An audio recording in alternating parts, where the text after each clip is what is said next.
March Madness has come to a close. Chris Beard is the new head coach for Texas men's basketball, and the Masters begins tomorrow in Augusta, Georgia. All this and more coming up on College Crossfire. Yeah, let's do this. And their men's basketball team needs to stop social distancing themselves from fans. But now it has been overdone to death. Playing, don't stop believing. Bye-bye, Bucks. Bye-bye, Raptors.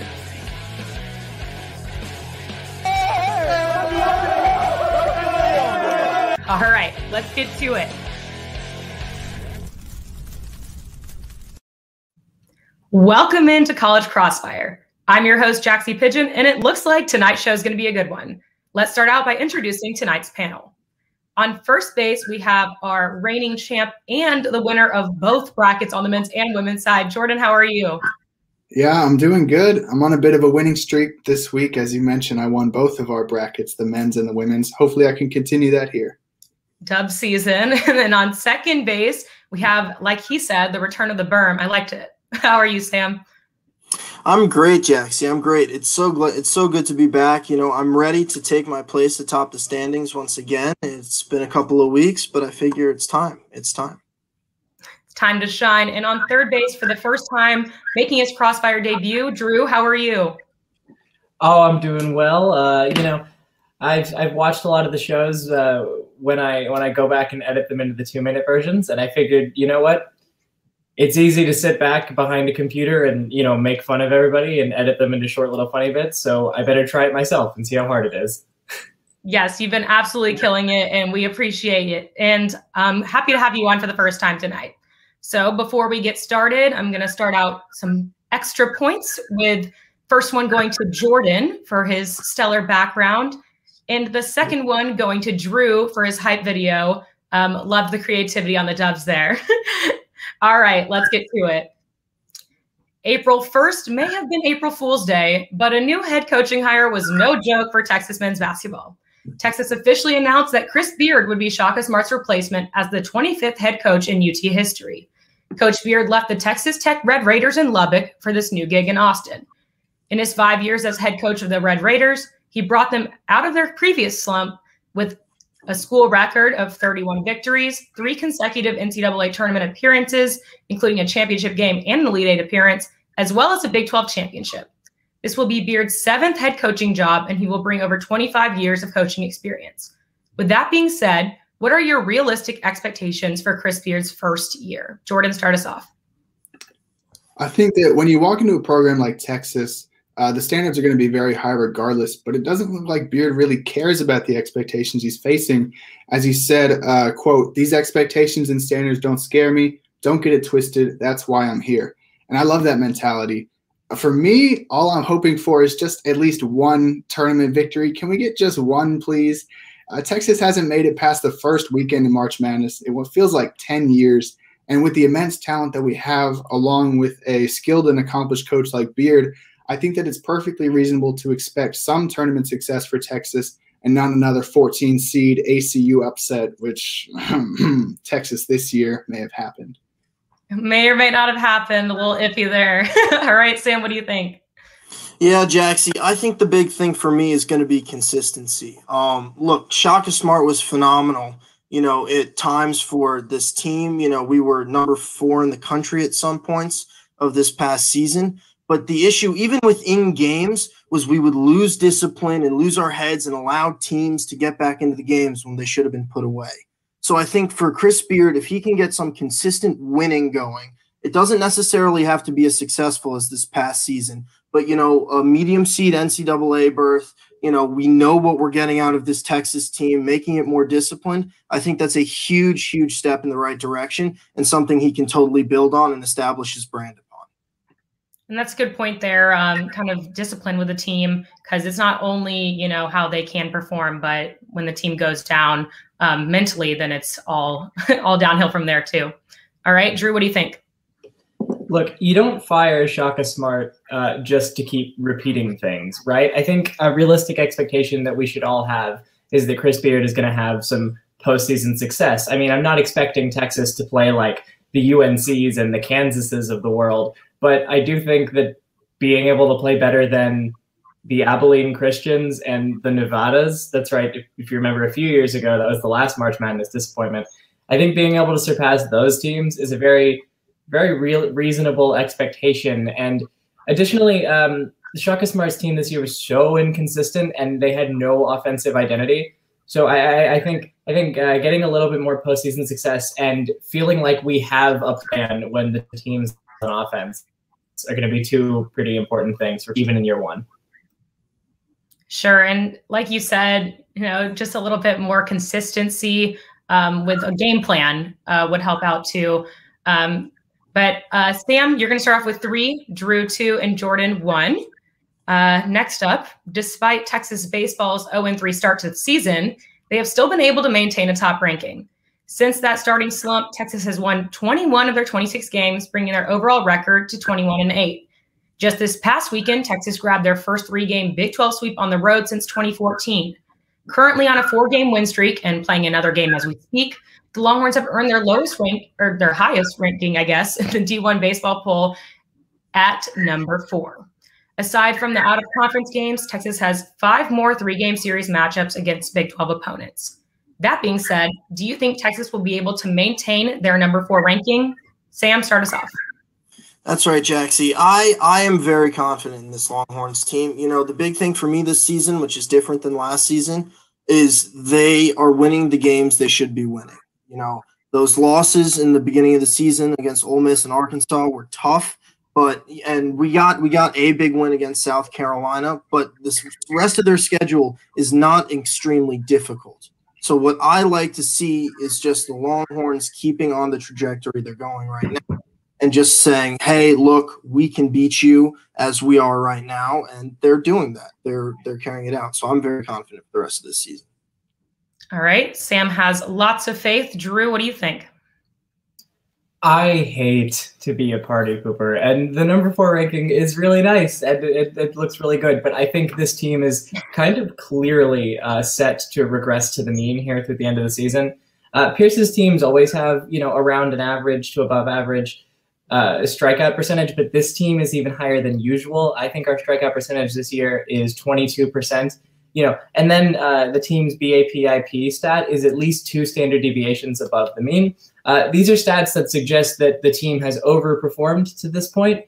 And, if you want to go back to the mean that I'm sort of thinking the team will regress to, just look at the beginning of the season, right? A hat trick is 3 losses, right? I remember the episode. I think that this team is a top 25 team, but they're closer to 25 than 4. Sure. Okay. Drew says they a little overkill there. All right, Jordan, what do you think? Be difficult, but it's possible. After they stumbled out of the gate at the start of their season, Texas has now won 20 of the past 25, as you mentioned, Jaxie, and they're led by their pitching, which rank as one of the best groups in the nation when it comes to ERA. And their batting has improved. I think the team's batting average has gotten up to .272. However, their schedule does get a bit tougher as their season goes. They face some of the worst competition in the Big 12 so far, and they're soon going to have to face some of the best, most notably Texas Tech, which is right behind them in the rankings. But UT is a talented squad, and with the pitching as strong as it is, I think that they have a good chance to hang on to number 4. All right, so Jordan thinks they still can hang on there. I think that I'm going to have to go with Drew on this one. I think the 4 is a little generous for this team. They have made significant improvements from the get-go, but just the road that they have coming along with the Big 12 teams, the ones that they've played so far are at the bottom of the Big 12 standing. So, Drew, you're going to get 3, Jordan 2, Sam 1. And another NCAA tournament, similar to the structure of this year's NCAA men's and women's basketball tournaments, the NCAA volleyball tournament will also be played in a bubble-like setting in Omaha, Nebraska next week. Typically a 64-team tournament, this year's bracket was cut to just 48 teams because of COVID-19. Because of the tournament size being cut, all of the top 16 seeds have byes for the first round. Just this past Sunday, the official bracket was released and placed Texas volleyball as the number 4 overall seed for the NCAA championship. Do you think Texas's tournament seed is fair? If not, where do you think they should have been placed? Drew, start us off. Look, I'm a homer like my name was Simpson, but honestly, I think the seed is about fair. If you look at the teams that are in front of Texas, I mean, who were they realistically going to jump? You know, who were they going to jump? Undefeated Wisconsin or 19-1 Kentucky? I mean, Texas is, only having one loss looks impressive relative to, a team like Minnesota, but then you look at strength of schedule and it all sort of balances out. This is just what happens when you lose to Rice. It doesn't look good. But I do think that is sort of the debate over whether the seeding is fair is a little irrelevant because they have accomplished, they get that bye with the seed they have. And so I think it's relatively fair. I think if the team had played as well as they should have in games like the Rice game, they would have a better seed, but that's sort of behind them now. They've got a good spot and they just need to move on from here because they have been ranked pretty fairly, I think. All right, Drew likes the fair seeding here. Jordan, what about you? I think that, look, a 4 seed is still good. It still means that Texas is one of the 4 best teams in the country. But in my opinion, it's still too low. They have a 23-1 record, which, as Drew said, their only loss came against Rice, and that wasn't a great loss. It doesn't look good. But if you look at the number 2 and number 3 seeds above them, who are Kentucky, who's 19-1, and Minnesota, who's 15-2, they have a higher win percentage than both those teams and more flat-out wins than them and number 1 overall seed Wisconsin. And look, the Big Ten is admittedly a better and a tougher conference than the Big 12. And I know that I'm biased, but I think that Texas is a top 2 team in the country, and they ain't 2. All right, Jordan says, not it, Chief. Okay, Sam, what about you? I have to agree with Jordan on this one. Look, I think it's a little bit unfair for this team, especially since they did play more games and had more wins than these Big Ten teams. And part of that is due to the craziness that was this year's schedule. But I kind of like it because I feel like it's going to motivate this team a little bit. I think in a tournament like this, where it's like 16, 20, 24 teams, anything can happen. And I think this should fuel this team to achieve more success, especially since they could be playing Rice in the semifinals of the tournament if Rice beats Penn State. So I think they should use this as an opportunity to say, hey, what is the seed, and we're going to go out and prove everybody wrong. Yeah, it's a help rather than a hurt kind of situation there. Just kind of use it to their benefit. To Drew's point, it's very, they got the bye like the top 16 all did. So it's not as important, I guess. But in terms of it being fair, I'm gonna have to stick with more. I think it's not as great as they, probably thought they were going to be. And I think that, they were hanging right behind at number 2 the whole time, but all the votes went to the top team every time. So on this case, Jordan, you're going to get 3, Sam 2, and Drew 1. And when we come back, the panel discusses the men's and women's NCAA tournaments and the Masters. You won't want to miss it.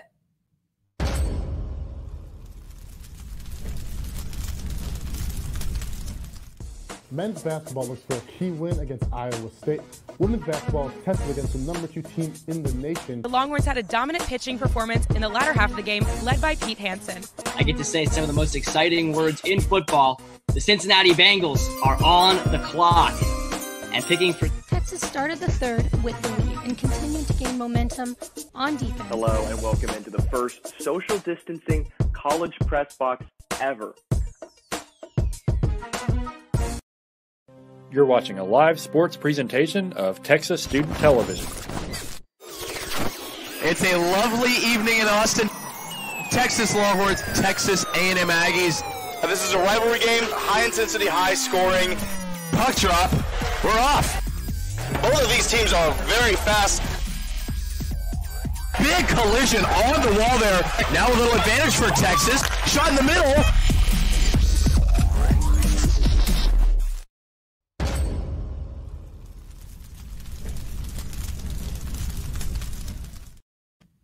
Welcome back to College Crossfire.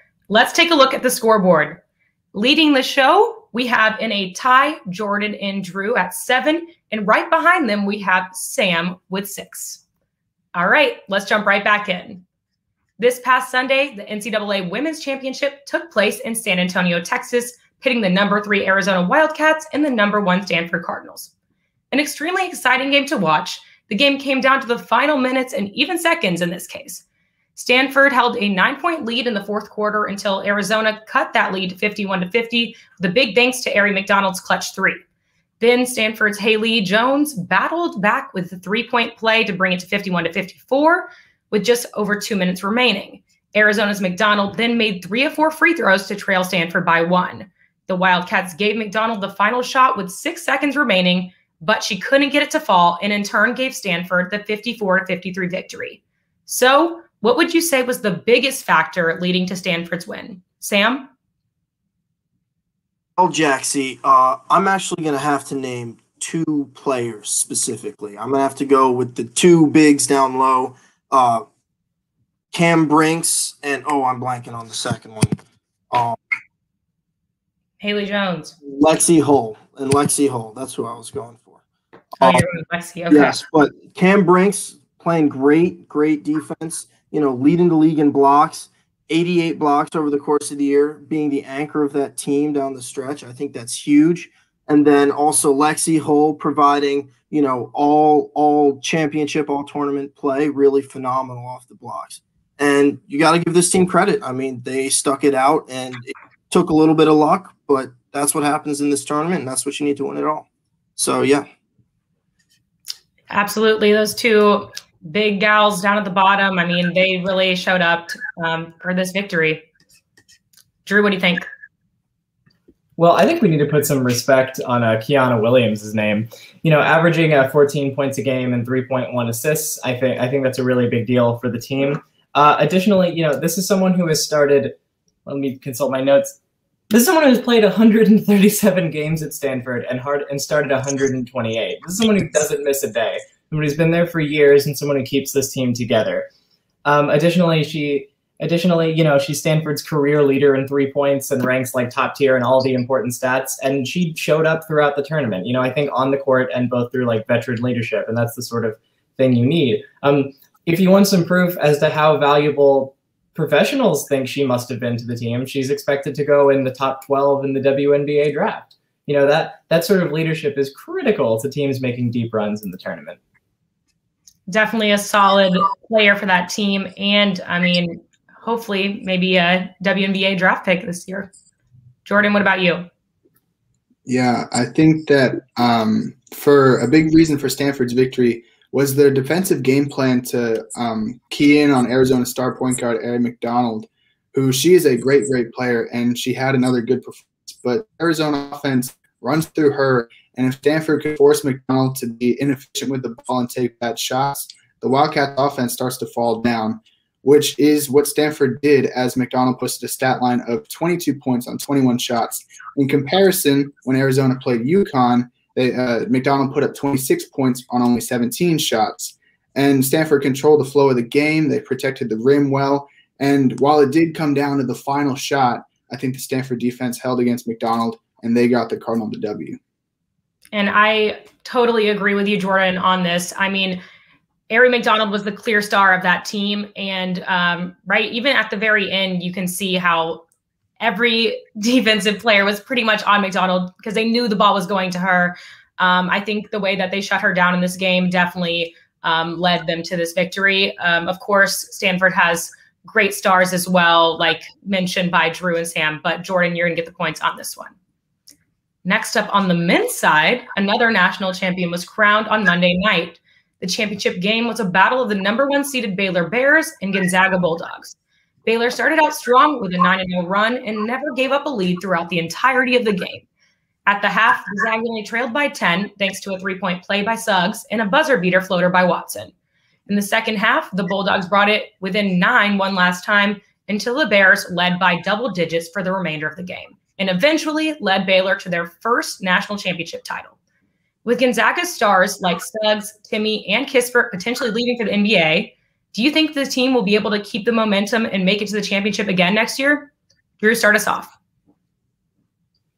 Well, Vegas currently has Gonzaga as the odds-on favorite to win the tournament next year. Maybe they know something I don't.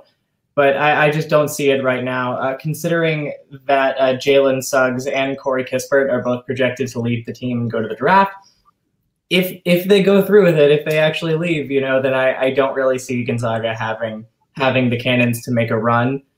No, I just think they're losing too much. In addition to, this isn't something you see on a stat sheet, but you get a certain hangover when you make it to the championship game and lose. Again, if they can convince some of these guys who have declared to the draft, if some of them stay, maybe. But as it stands, no. I think that reloading to the extent they would need to, losing like at least 3 players who've gotten significant minutes, I think that's a tall task for any program, including a top tier one like Gonzaga. All right, Drew has no return next year. Jordan, what about you?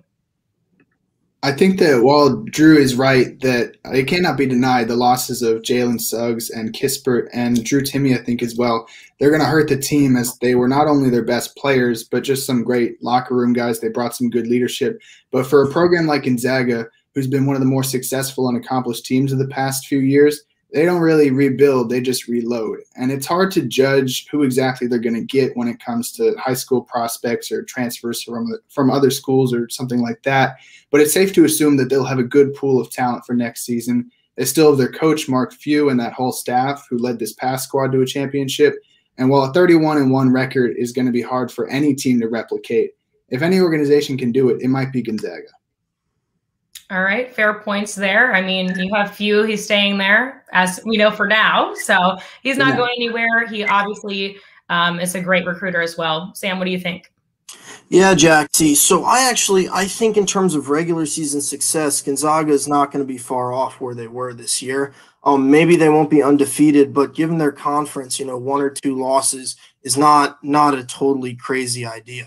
My issue is when Gonzaga consistently faces tougher competition, they lose. You can see that in the UCLA game where UCLA had their number. Jalen Suggs' miracle shot is what it took to sink that team.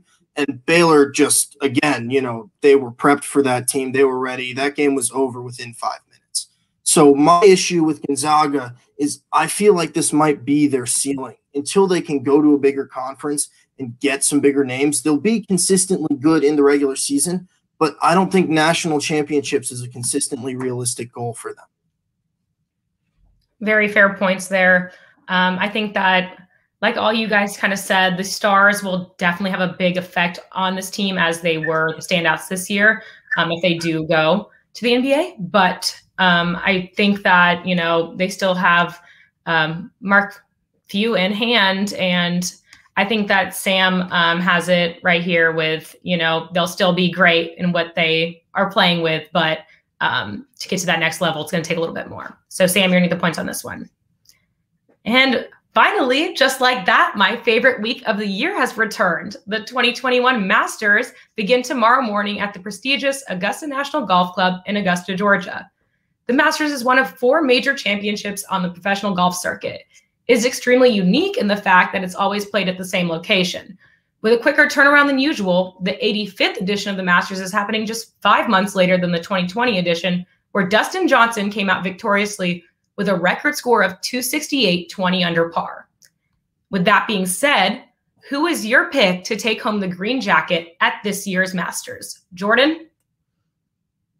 That if I had to bet money on one person, speaking of Vegas, I'll put it on Dustin Johnson, who not only won last year's Masters, but did so in style, breaking the scoring record, as you said, Jaxie, hitting 20 under par, which is insane. I wish I could do that. I'll never be able to. But don't look now. Jordan Spieth, he might be coming back a little bit. He won the Valero Texas Open. And look, while that isn't a huge tournament to win or whatever, it does mean something. And he's had top 5 finishes in 4 of his past 6 tours. It's well known that he loves the Masters. He said before that Augusta is his happy place. And I think that he might be getting a bit of that Jordan Spieth confidence back.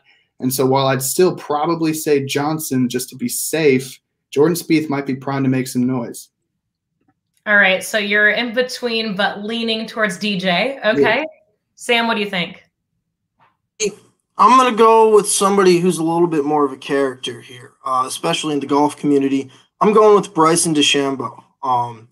He's, you know, quite controversial. He's got a bit of a mouth, and people don't like the way he plays. But here's the thing, the way he plays in a tournament like this with the stakes as high as this one, relying on stats and looking at the weather, you know, it's a sort of consistency that you need a lot of the time, especially since golf can be such a mental game. And if you get in your head at all, that can be it for you. I feel like that kind of, you know, statistical consistency and looking and having an approach to evaluate each hole will help him a lot when people start falling off around, you know, the first and second cutoffs. So my guy, you know, whether you like him or not, is Bryson DeChambeau.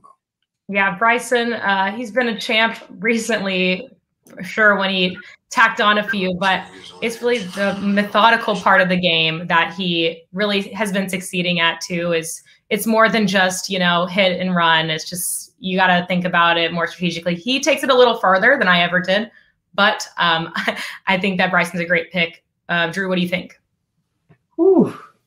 You know, considering we've had 2 picks so far, and my man Dustin Johnson gets, what, half of a pick out of 2, you would think that he wasn't the defending champion. You would think that he wasn't the #1 player in the entire world. You might even think that he didn't have 5 top 10s in his last 5 outings at the Masters.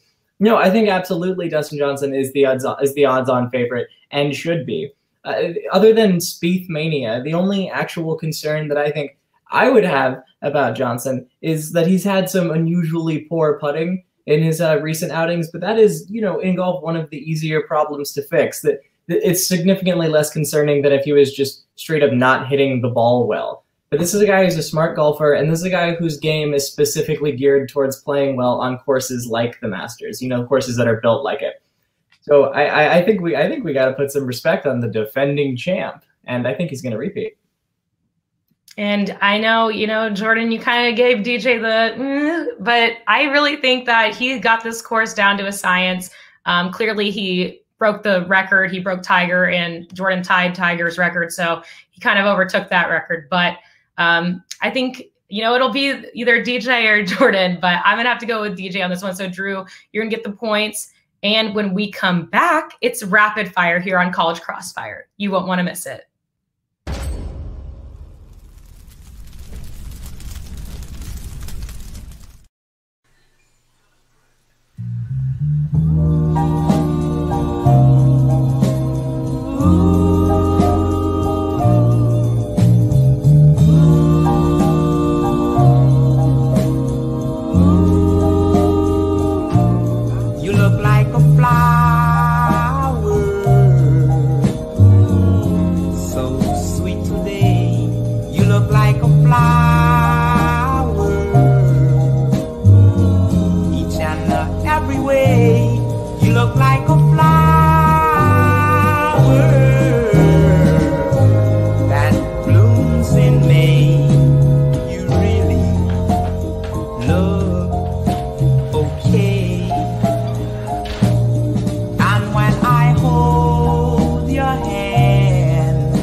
Sports Show, the premier sports talk show on the 40 acres. We're back.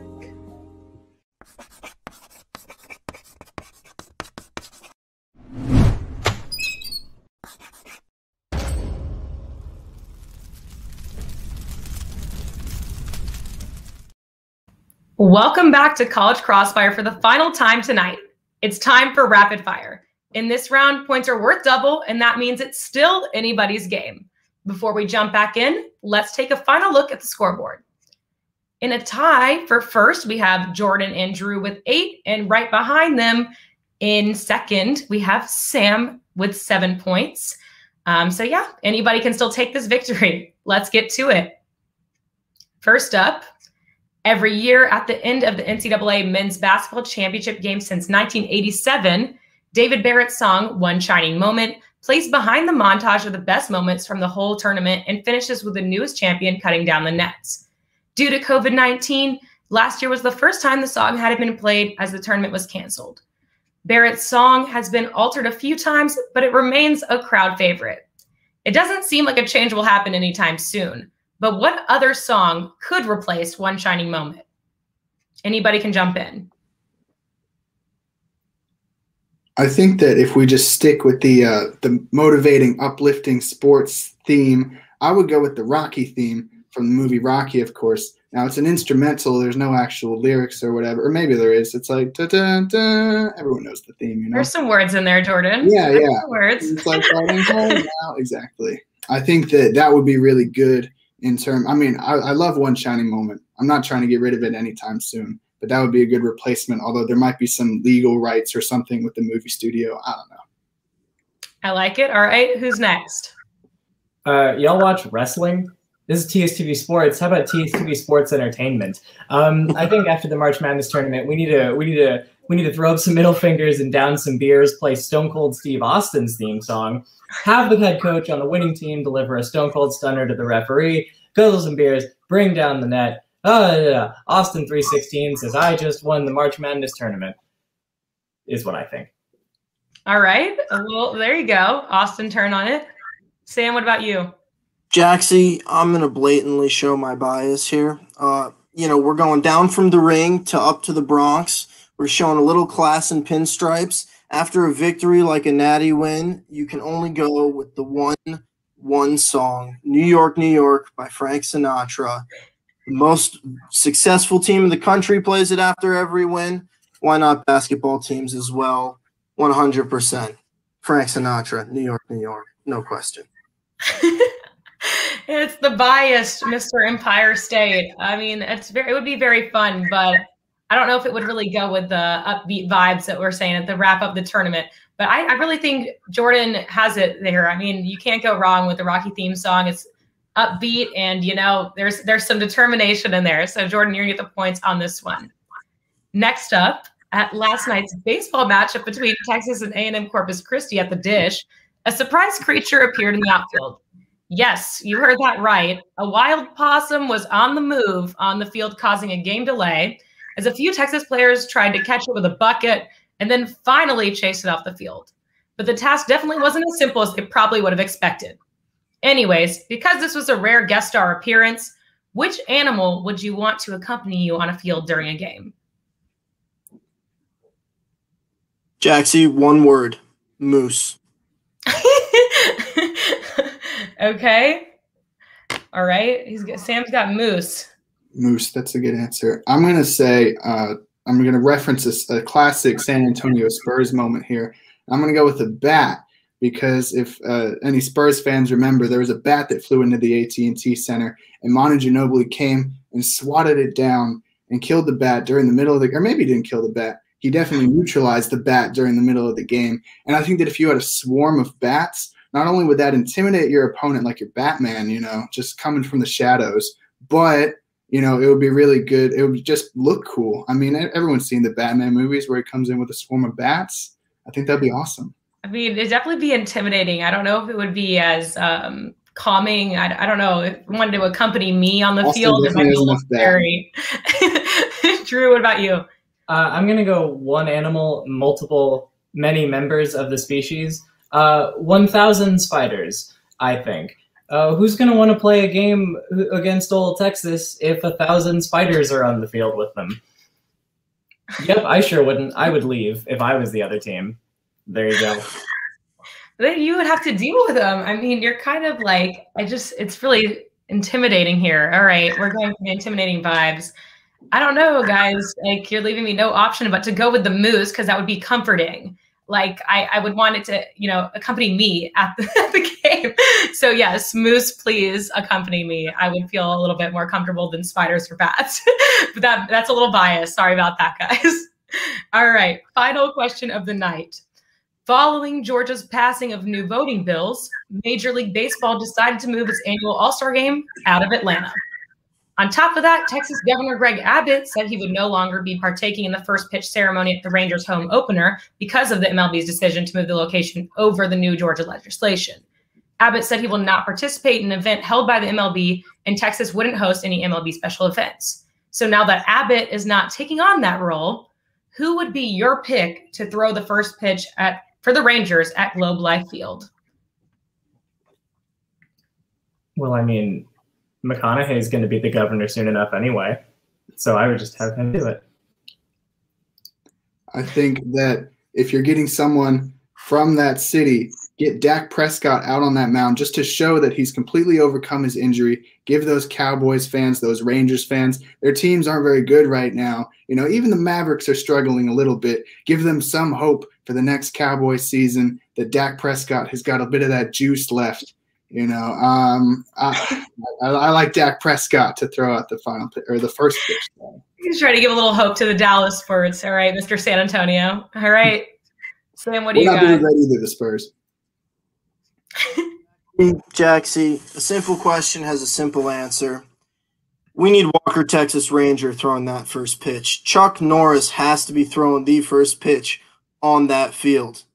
No one will think of Greg Abbott if they're seeing Chuck throwing balls. You know, maybe come in guns blazing a little bit, make things exciting. But Walker, Texas Ranger, is a Texas Ranger. So there's only one man who should be throwing the ball on that mound in Arlington. That's what I mean. In terms of hope, I think, Chuck Norris out there would be good too. You know, Jordan, I liked where you were going. I just don't know if Dak's the right image to like bring hope back right now, but I would love to see that too. But Sam, you're gonna get the points on that one and the win. So congratulations. That being said, it's time for FaceTime. Sam, take it away. Jaxie, it's great to be back on top. It was a great competition. You know, I'm psyched to see you guys. Drew, great first time. I can't wait to do this again. You know, let's get this thing on the road. Yeah. Woo. Yes. Great job tonight, guys. And congrats, Sam, on your second win of the semester. And thank you guys for tuning in to tonight's episode of College Crossfire. Don't forget to follow us on social media at TSTV Sports on Twitter and Instagram. Lastly, be sure to wake up with a One Note Sports Show Friday mornings at 10 a.m. From all the panelists in our virtual studio and our virtual master control, I'm Jaxie Pigeon. Have a wonderful evening.